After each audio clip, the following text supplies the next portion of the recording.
ආයුබෝවන් සුබ දවසක්. අදත් අප ස්වාධීන රූපවාහිනිය ඔස්සේ ඔබ සමග එක්වන්නේ අද දවසේ වර්තමානයේ සමාජ කතිකාවේ තිබෙන මාතෘකාවක් තෝරාගෙන ඒ පිළිබඳ අප දන්නා තොරතුරු සහ ඒ තොරතුරු මත පදනම් වූ අපේ මතය ඔබ සමග බෙදා ගැනීම සඳහා. කිවී ගිය සතියේ ලෝකයේ ජනමාධ්‍ය ශාස්ත්‍රයේ සමාජයේ කාර්යාලවල විශාල කතාබහක් ආందోලනයක් ඇති කළා එක්තරා සිදුවීමක් නිසා. මේ ආందోලනය කෙතරම්ද කියනවා නම් අපේ රටේ පාර්ලිමේන්තුවේ විශාල උණුසුම් කලබගෑනියක් කතාබහක් තර්ක විතර්ක හටගත්තා මේ සිදුවීම මුල් කොටගෙන. ඒ සිදුවීම පසුගිය ඔක්තෝබර් 3 ගිය ඉරිදා අන්තර්ජාතික නැත්නම් ගවේෂණාත්මක ජනමාධ්‍යවේදීන්ගේ අන්තර්ජාතික සංසදය නමැති ඇමරිකාවේ වොෂින්ටන් DC නගරයේ මූලස්ථානය කොටගත් සංවිධානය ප්‍රකාශයට පත් කළ හෙළිදරව් කළ ලියකියවිලි සමූහයක් නිසා. මේ ලියකියවිලි සමූහය ඔවුන් නම් කර තිබුණේ පැන්ඩෝරා පත්‍රිකා යනුවෙන්. Pandora papers. පැන්ඩෝරා කියන්නේ ග්‍රීක මිත්‍යා කතාවල එන ස්ත්‍රී චරිතයක්, ස්ත්‍රියක්. ඒ මිත්‍යා ප්‍රවාදය අනුව දෙවියන් වහන්සේ මනුෂ්‍යයාගේ පව්වලට ඔහුට දඬුවම් කිරීම සඳහා ස්ත්‍රියක් නිර්මාණය කරනවා. ඇගේ නම පැන්ඩෝරා. මේ ස්ත්‍රිය අතට දෙවියන් වහන්සේ දෙනවා පෙට්ටියක්. දීලා ඇයට කියනවා මේ පෙට්ටිය විවෘත කරන්න එපා කියලා. නමුත් මේ ස්ත්‍රිය පැන්ඩෝරා කුතුහලය නිසා පෙට්ටිය විවෘත කරනවා. ඒ පෙට්ටිය ඇතුලේ සිර කර තිබුණා මිත්‍යා කතාවේ කියන විදිහට ලොව ඇතිතාක් පාපය නපුර ඊවිල්. දැන් පෙට්ටිය විවෘත කළාම එළියට පැමිණියා පාපය සහ නපුර. මේ කතාවේ පදනමෙන්ම අඳුනගන්න හිතාගන්න පිළිවන් පැන්ඩෝරා පත්‍රිකාවල තිබෙන්නේ මොනවාද? එක්තරා විදිහක පාපය සහ නපුර. පැන්ඩෝරා පත්‍රිකා අතිවිශාල සංඛ්‍යාවක්. සංඛ්‍යාත්මකව ගතහොත් මිලියන 11.9ක්. ඒ කියන්නේ ආසන්න වශයෙන් මිලියන 12 කෝටි 20 ලක්ෂයක් පේපර්ස්. පේපර්ස් වලට ඇතුළත් වෙනවා ලිපි, සටහන්, ව්‍යාපාරවල අධ්‍යක්ෂ මණ්ඩල පත්‍රිකා, ඊමේල් පණිවිඩ, දුරකථන පණිවිඩ මේ ආදී වශයෙන් විවිධ වූ පත්‍රිකා, ප්‍රස්ථාර සටහන්, රූප මේව තමයි මේ පත්‍රිකාවල ඇතුළත් වෙන්නේ. මොනවද ඒවායෙන් කියවෙන්නේ? ඒවායෙන් කියවෙනවා ලෝකේ රටවල මේ ගවේෂණයට අන්තර්ජාතික ජනමාධ්‍යවේදී ගවේෂණාත්මක මාධ්‍යවේදීන්ගේ සංසදයේ මේ ගවේෂණයට ලෝකේ රටවල් සහ භූමි ප්‍රදේශ countries and territories 210ක් යොදාගෙන තිබුණා. මේ පත්‍රිකා වලින් හෙළි වෙන්නේ මේ රටවල් වල බලවතුන් සහ ධනවතුන් සහ ප්‍රකට පුද්ගලයෝ, සමහර විට අප්‍රකට පුද්ගලයෝ තමන් ඉපයූ ධනය සංගවා තැබීම සඳහා විදේශ ආයතනවල offshore companies වල ඒවා තැන්පත් කර තිබීම, ඒවා සංගවා තිබීම. ඇයි සංගවන්නේ? සංගවන්නේ මේ බොහෝ විට අධර්මයෙන් ඉපයූ ධනය. නීත්‍යානුකූල ලෙස නොවේ. තව හේතුවක් ඒ ඉපැයූ ධනය ආණ්ඩුවේ ඇස්වලින් බදු බලධාරීන්ගෙන් වසන් කිරීම සඳහා බදු පැහැර හැරීම සඳහා. අධර්මයෙන් ඉපැයූ ධනය සුදු කිරීම සඳහා නැත්නම් කළු සල්ලි සුදු කිරීම සඳහා නැතහොත් තවදුරටත් ආයෝජනය කිරීම සඳහා දැවැන්ත මුදලක් මෙසේ සංගවා ඇති බව පැන්ඩෝරා පත්‍රිකාවලින් සඳහන් වෙනවා. ජනමාධ්‍යවේදීන්ගේ සංසදයට පවා නිශ්චිත අදහසක් නැහැ කොයිතරම්ද මේ මුදල් ප්‍රමාණයක ඔවුන් විශ්වාස කරන විදිහට එය ඩොලර් ඇමරිකානු ඩොලර් ට්‍රිලියන 5.6 සිට ට්‍රිලියන 32 දක්වා වෙන්න පුළුවන්. ට්‍රිලියනයක් කියන්නේ අපේ සිංහල විදියට කියනවා නම් විවහාර භාෂාවෙන් කෝටි ලක්ෂයක්. කෝටියේ ඒවා ලක්ෂයක්. මේවා සංගවා තබනවා අර අපි කලින් කී ඕෆ්ෂෝ සමාගම්. ඕෆ්ෂෝ සමාගමක් පිහිටුවීම ක්‍රියාත්මක කිරීම පවතින නීතිය අනුව වරදක් නොවේ. එය නීත්‍යානුකූල කාර්යයක්.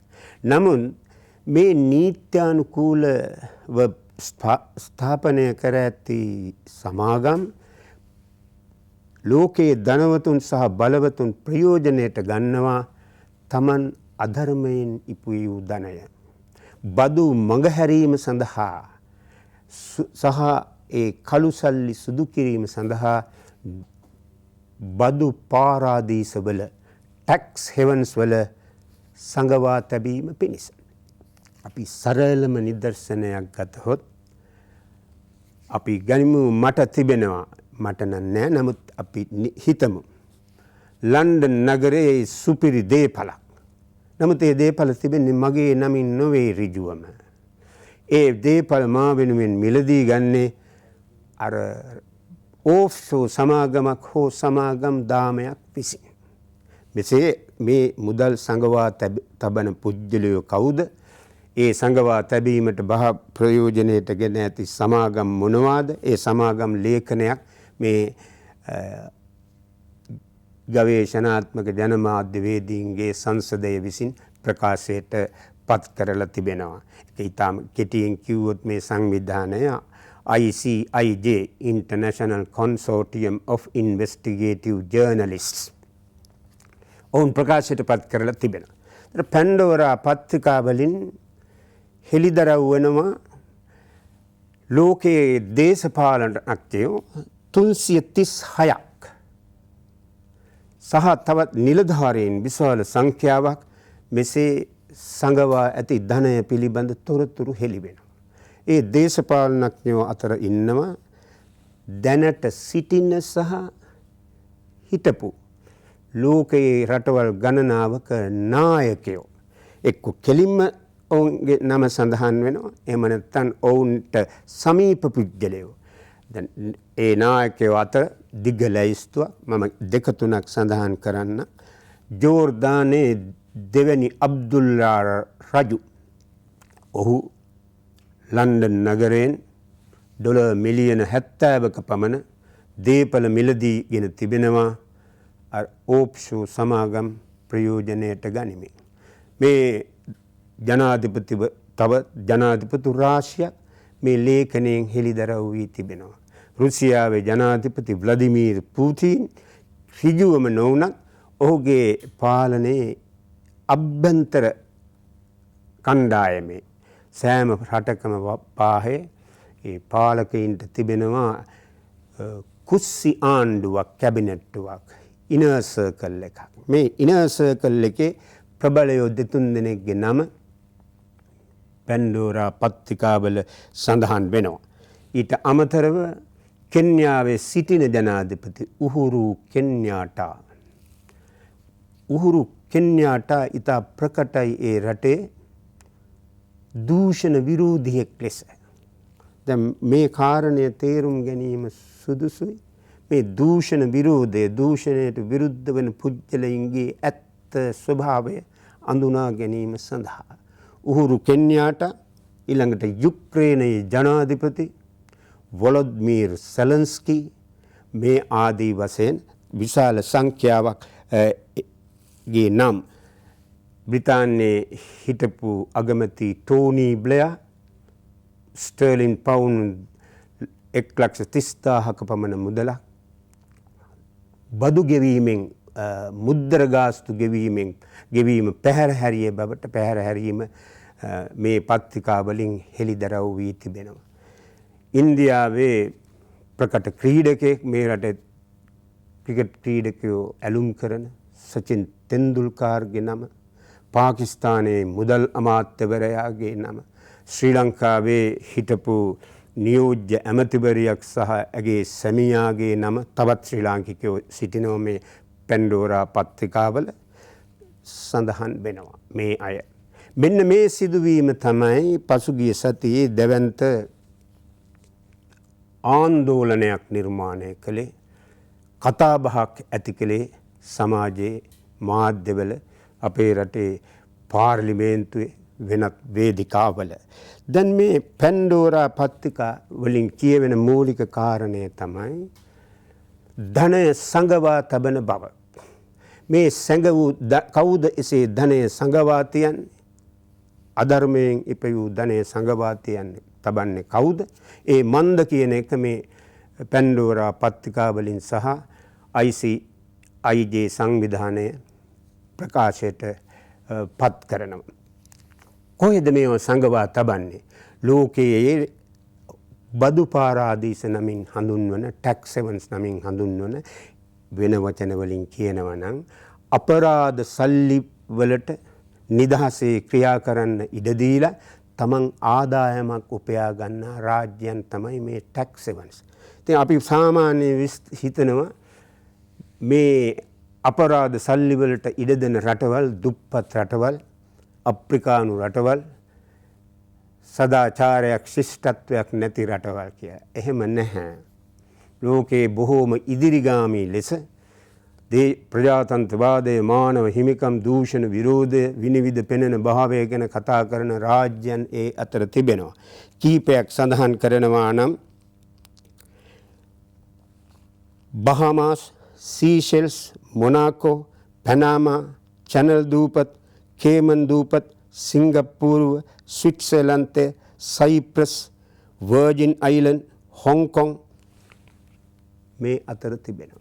දැන් ඔබට ඒ ලේඛනය මේ කීපයක් පමණ ඇහෙන්නට ඇති. ස්විට්සර්ලන්තය ඔබට මතක ඇති මේ පසුගිය කාලේ ස්විට්සර්ලන්තය මේ රටේ ඇති කර ආන්දෝලනය අර එක්තරා එහි කාර්ය මණ්ඩල සමාජිකාවක් බලහත්කාරයෙන් පැහැරගෙන ගියාය කියලා.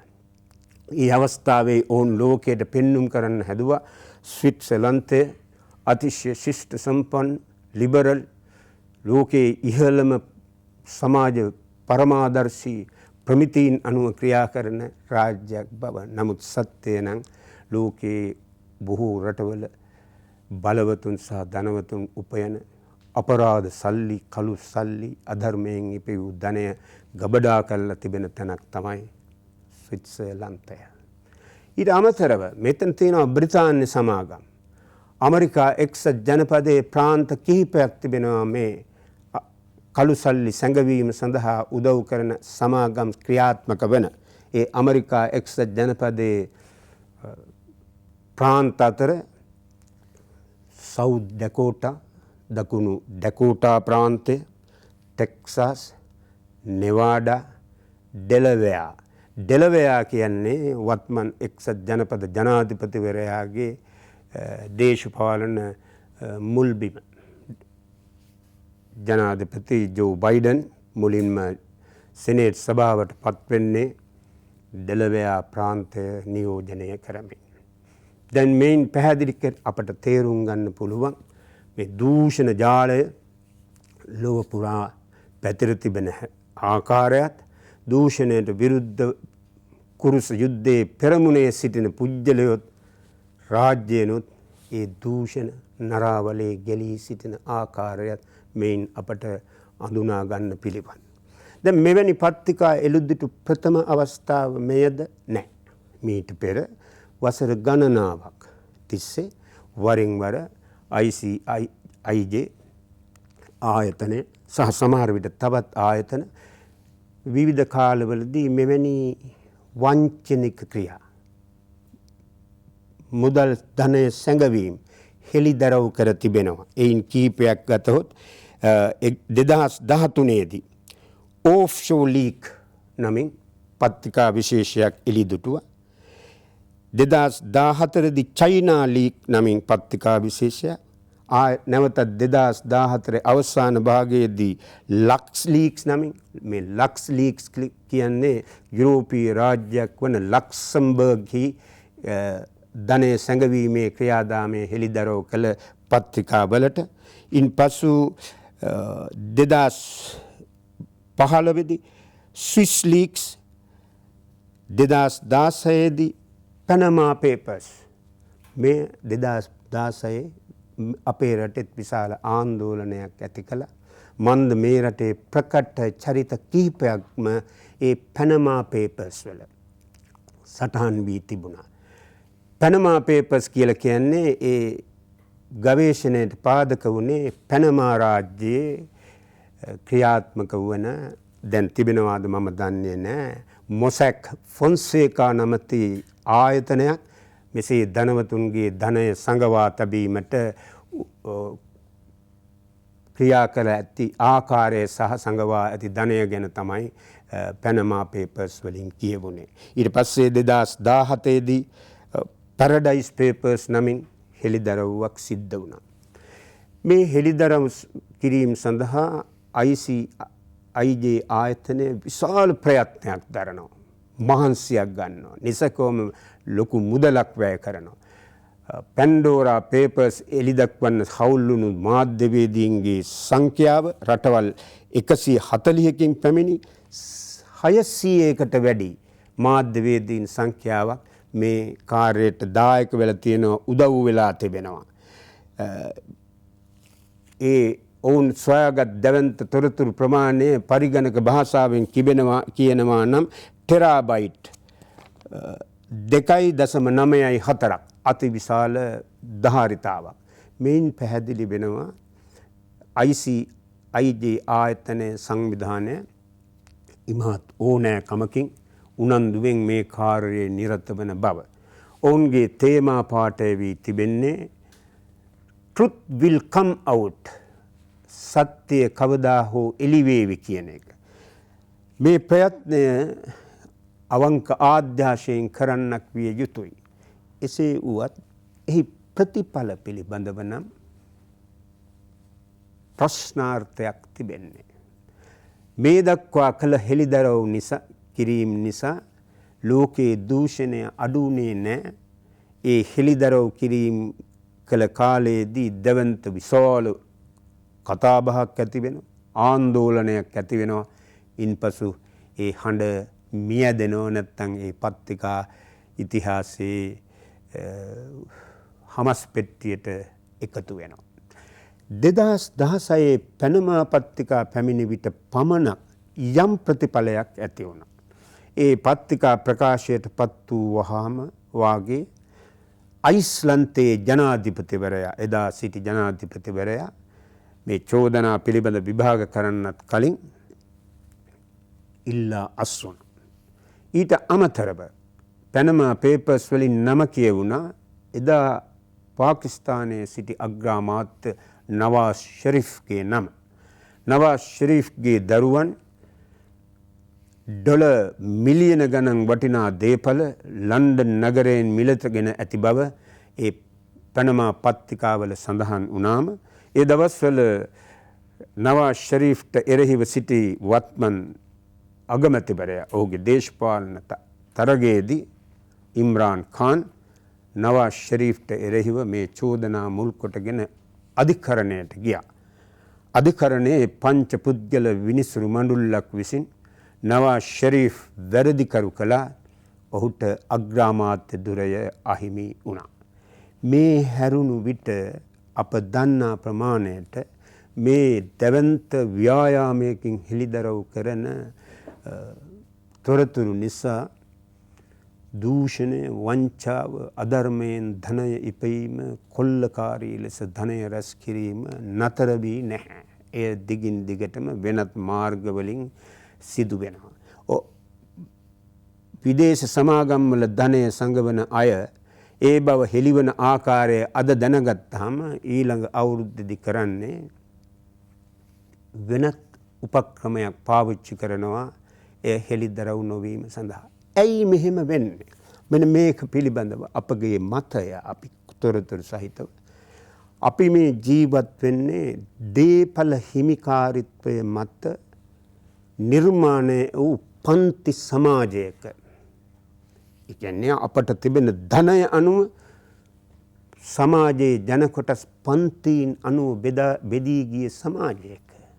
ඒ පන්ති සමාජයේදී ඔබේ මගේ සුඛ විහරණය, ජීවන මට්ටම, මට ලැබෙන ආහාර, ඒවායේ ගුණාත්මක තත්වය, මගේ නිවස, මගේ වාහනය, මගේ දරුවන්ට උරුම අනාගතය, ඔවුන්ගේ අධ්‍යාපනය මේ සියල්ල තීරණය වෙන්නේ මට තිබෙන ධනස්කන්ධය අනුව. ඒ නිසා කෙසේ හෝ ධනය ඉපයීම තමයි මේ දේපල හිමිකාරීත්වය මත පදනම් වූ පන්ති සමාජයේ අනිවාර්ය සහජ ලක්ෂණය.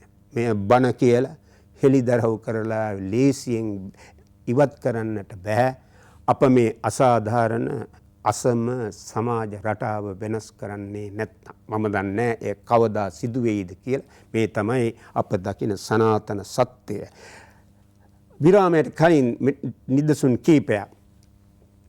අවුරුදු 2000කට පෙර විෂ්ණු ශර්මන් නැමැති ඉන්දීය පඬිවරයා කළ දේශනා ඇතුළත් පංචතන්ත්‍රයේ කියනවා මනුෂ්‍යයා ධනය තිබෙන විට තවත් උත්සාහ කරන්නේ තව තවත් ධනය ඉපයීම සඳහා. මන්ද ධනයෙන් කළ නොහැකි දෙයක් නැහැ. ඔබට කීර්තිය, යසස, ගෞරවය, මේ සැප සම්පත් මේ සියල්ල ධනයෙන් ගන්න පුළුවන්. ෂේක්ස්පියර්ගේ නාට්‍යයක කදිමකට සඳහන් වෙනවා රන් කහ පාටින් බබලන ඒ රන් කහවණු වලින් කළ නොහැක්කේ කුමක්ද කියලා. ධනය තිබෙන ප්‍රමාණයට තමයි ඔබේ ජීවන මට්ටම තීරණය වෙන්නේ. ප්‍රංසයේ කවියෙක් සිටියා, සුප්‍රකට කවියෙක් සහ නාට්‍ය රචකයෙක්, ඉතා ප්‍රකට පුද්ගලයෙක් බැල්සාක්. බැල්සාක් වරක් කීවා behind every great fortune there is a crime. සෑම මහා ධනස්කන්ධයක් පිටුපසම අපරාධයක් තිබේ. මම පුද්ගලයෙක් වශයෙන් මේ පිළිගන්නවා. අපි දැන් කෙටි විරාමයකට යමු. නමුත් මේ කතා බහ විරාමයෙන් පසුවත් ගෙන යමු.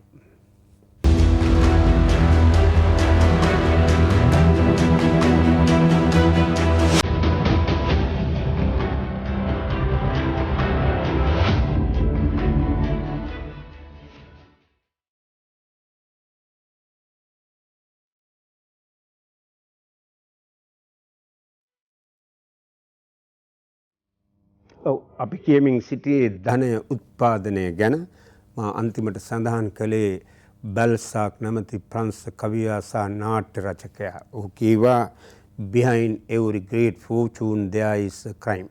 සෑම මහා ධනස්කන්ධයක් පිටුපසම අපරාධයක් තිබේ. තවත් ප්‍රංශ දාර්ශනික චින්තකයෙක්, ඔහු අරාජකවාදී චින්තකයෙක්. අරාජකවාදය කියන්නේ නරක දෙයක් නෙමෙයි, ඒ දේශපාලන චින්තන ධාරාවක්.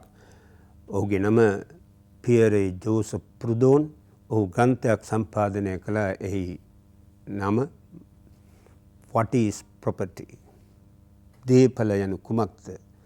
ප්‍රුඩෝන් එක සුවිශාල ග්‍රන්ථයක්. ඔහු එක තැනක සංක්ෂිප්තව මේ ප්‍රශ්නෙට උත්තරයක් දෙනවා. What is property? Property is theft. දේපල යනු කුමක්ද? උත්තරය දීපල යනු කොල්ලකාගත් දේ, පැහැරගත් දේ අන්‍යයන්ගෙන්. මේක බොහෝ දුරට සත්‍ය බවට සාක්ෂි තිබෙනවා. ධනවාදය ගැන විශ්ලේෂණය කළ ඇඩම් ස්මිත් සඳහන් කරනවා මේ සමාජයේ, වෙළඳපොළ සමාජයේ හැම මිනිහෙක්ම වෙළෙන්දෙක්. අපි විකුණන. ඉතින් ඒ සමාජයේ ධනය උත්පාදනය කිරීමට කුමන හෝ ක්‍රමයකින් හැම කෙනෙක්ම උත්සාහ දරනවා කියන අදහස. තව මේ පැන්ඩෝරා පත්තිකා ගැන මා කලින් සඳහන් කළ යුතුව තිබුණා. අපේ රටෙන් එක් සාධනීය ප්‍රතිචාරයක් පළ වූ සහ පාකිස්තානයෙන් තවත් රටවල් කිහිපයකින්. නමුත් පැන්ඩෝරා පත්තිකාවල නම් සඳහන් ඇතැම් රාජ්‍ය නායකයෝ ඒවා ප්‍රතික්ෂේප කළා තමන්ගේ. නිදර්ශනයක් වශයෙන් යුක්‍රේනයේ ජනාධිපති ඒ චෝදනා බහරගත්තේ නැහැ. අපේ රටේ ජනාධිපතිතුමා අදාළ බලධාරීන්ට උපදෙස් දුන්නා මේ පිළිබඳව පූර්ණ පරීක්ෂණයක් විමර්ශනයක් කොට මාසක් ඇතුළත වාර්තාවක් සපයන ලෙස. පාකිස්තානයේ ඉම්රාන් ખાન එවැනි ප්‍රකාශයක් කළා තමා මේ පිළිබඳව විමර්ශනයක් කරන බවට. ඊළඟට මේ පැන්ඩෝරා පත්තිකා පිළිබඳ මා විශ්වාස කරන විශාල සංවාදයක් ඇති විය යුතු මේ සමාජ කතිකාව මේ එහිදී තව පැතිකඩක් මා අඳුනාගත්ත පැන්ඩෝරා පත්තිකා පළවීමෙන් පස්සේ අපේ රටේ දේශපාලන වේදිකාවේ පාර්ලිමේන්තුව ඇතුලේ ඉමහත් කලබගෑනියක් හටගත්තා. මන්ද ඒ පැන්ඩෝරා පත්තිකාවල සඳහන් වන ශ්‍රී ලංකාවේ හිටපු නියෝජ්‍ය ඇමතිවරිය වත්මන් පාලක පක්ෂයට ඥාති සම්බන්ධයක් තිබෙන නිසා මෙය දේශපාලන ආයුධයක් කරගන්න උත්සාහ කරා. නමුත් මේ උත්සාහය පිටුපස මා දකිනවා ප්‍රතිපත්ති විරහිත භාවය. දූෂණ ක්‍රියා ගැන විශාල වශයෙන් කතා කළ සමගි ජන බලවේගයේ නියෝජිතයෝ එක්සත් ජාතික පක්ෂේ සහ ඔය සිවිල් සමාජය නමින් පෙනී සිටින කණ්ඩායම්. අප දන්නවා මේ රට පාලනය කළ හැම ආණ්ඩුවක්ම විශේෂයෙන් 1977න් පසු ඉන් අදහස් වෙන්නේ 77ට පෙර කිසිම ආණ්ඩුවක දූෂිත නිලධාරීන් සිටියේ නැහැ කියලා හිටියා. SWRD බණ්ඩාරනායක මහත්මයාගේ ආණ්ඩුවේ එවැනි නිලධාරීන් ඇමතිවරු හිටියා. ඒ බණ්ඩාරනායක අගමැතිවරයා ඔවුන් දුරවලින් ඉවත් කළා. නමුත් පසු කාලීනව ආණ්ඩුවල නායකයෝ දූෂණය අධර්මයෙන් ධනය ඉපයීම නිහඬව ඉවසාගෙන හිටිය එක්කෝ එහෙම නැත්නම් ඒවට රහසින් අනුබල දුන්නා. 1977 සිට 94 දක්වා පාලනය කළ ආණ්ඩුව එක්සත් ජාතික පක්ෂ ආණ්ඩුව එය අත්‍යන්තයෙන් දූෂිත චෝදනා වලින් පිරුණු ආණ්ඩුව. එක අවස්ථාවක ජයවර්ධන ජනාධිපතිතුමා කිව්වා මගේ අවාසනාව නිදහසින් පසු දූෂිතම කැබිනට්ුවේ නායකත්වය දරන්නට මට සිද්ධ වී තිබෙනවා කියලා. 1994 දී පොදු ජන පෙරමුණ බලයට එනවා. ඔවුන්ගේ තේමාව උනේ දූෂණය භීෂණය පිටු දකිනවා. නමුත් පිටු දැක්කේ නෑ දූෂණය. තව තවත් දූෂණ ක්‍රියා වර්ධනය වුණා. ඉන්පසු දිගින් දිගටම සෑම ආණ්ඩුවකට මේ චෝදනා ආවා.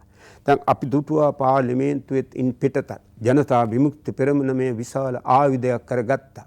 ඔවුන් කියනවා පැන්ඩෝරා පත්තිකාවල නම සඳහන් නියෝජ්‍ය ඇමතිවරයෙකුගේ සැමියාගේ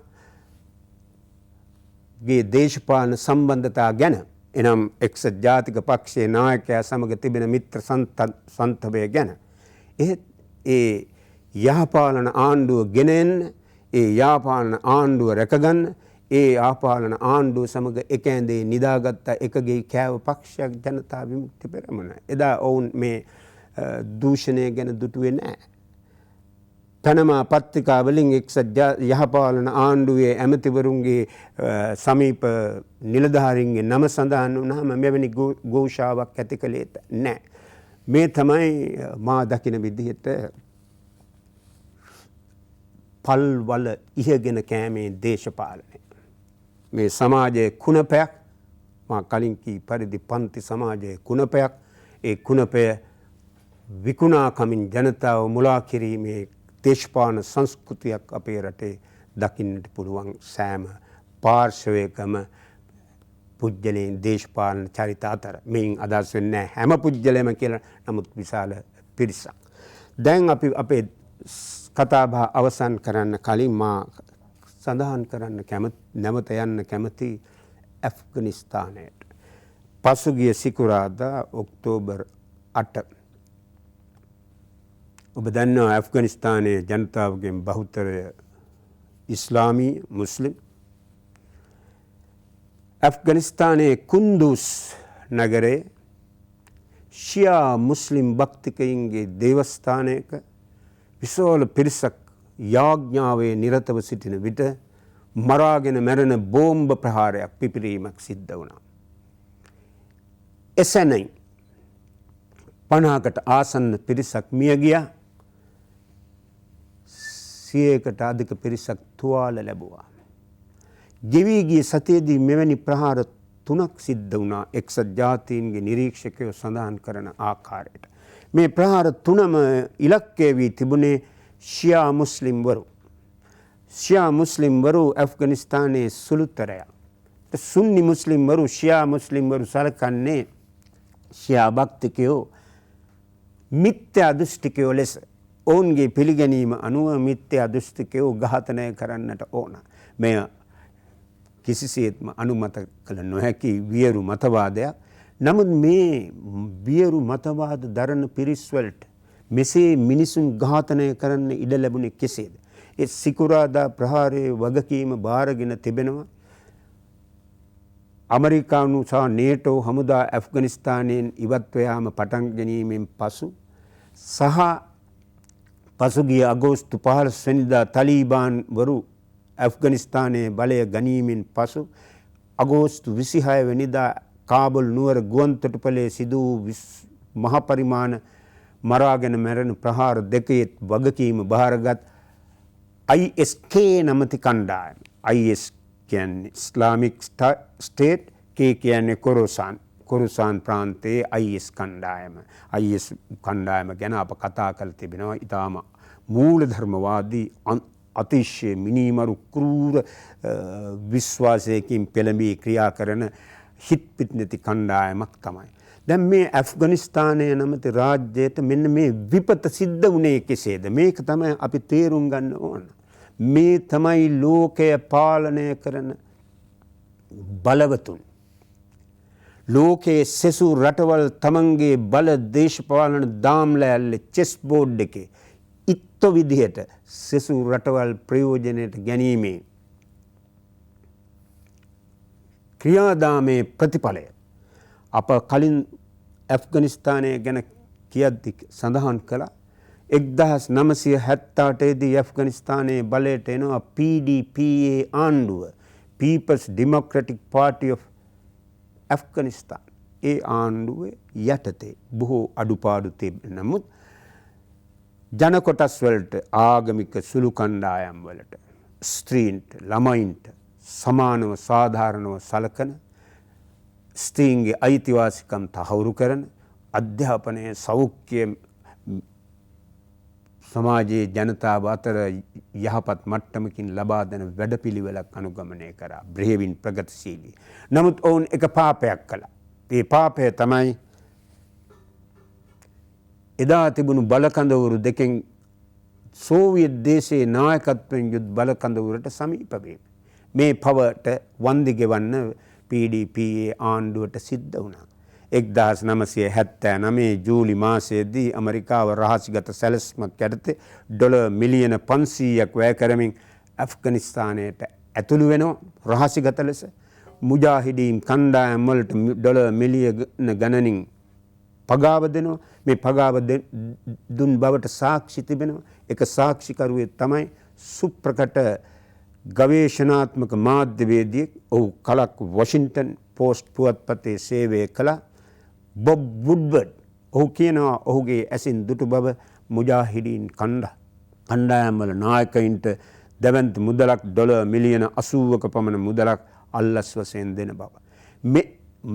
මේ විදිහට තමයි ඇෆ්ගනිස්තාන් ඛේද වාචකයේ ආරම්භ වෙලා දිගහැරෙන්නේ. මේන් අප තේරුම් ගත යුතු කාරණය ලෝකය පාලනය කරන රටවල් කියන දේ සහ කරන දේ අතර තිබෙනා වූ බලවත් ප්‍රතිවිරෝධය වෙනස. මෙය තේරුම් ගැනීම සෑම රටකටම තමන්ට යහපත් අනාගතයක් ගොඩනැගීමට ඉවහල් වන සාධකයක්. ස්තුතියි.